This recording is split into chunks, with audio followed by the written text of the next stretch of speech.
বউ যে অন্যায় করছে টাকা পাওয়ার যোগ্য না। বউ, তোমার কি কিছু বলার আছে? তালাক দিব। খুব ভালো বিচার করছেন।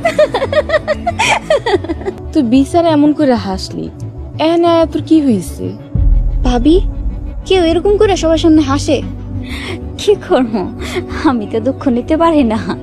দুঃখ নিতে পারস না মানে? ছোটবেলা মা মারা গেছে, আমরা তো গরিব মানুষ, খালি আঙ্গ দুঃখ দিত।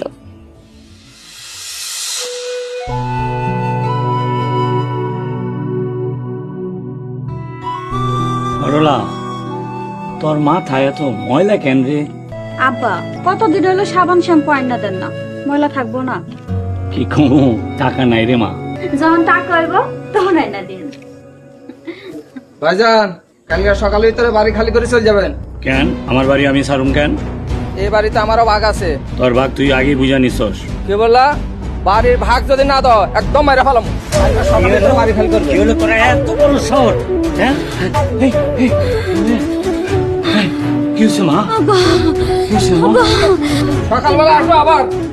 কি হয়েছে মা তোর?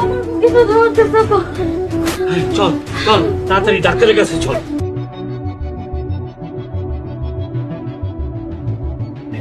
ডাক্তার সাহেব, আমার শহরটা কি হয়েছে? ইসিসি রিপোর্টে তো হাড়ের অবস্থা খুবই খারাপ। আচ্ছা বলুন তো আপনার সমস্যা কি কি? যখন ভয় পাই, মনে কষ্ট পাই, বুকে ব্যথা করে, চাপ দেয়, নিঃশ্বাস নিতে পারি না। বুঝতে পারছি। ডাক্তার সাহেব, আমি কি করুন? প্রথম কথা হচ্ছে টেনশন করা যাবে না, সবসময় হাসি খুশি থাকতে হবে, আর নাইলে মারাত্মক দুর্ঘটনা ঘটতে পারে।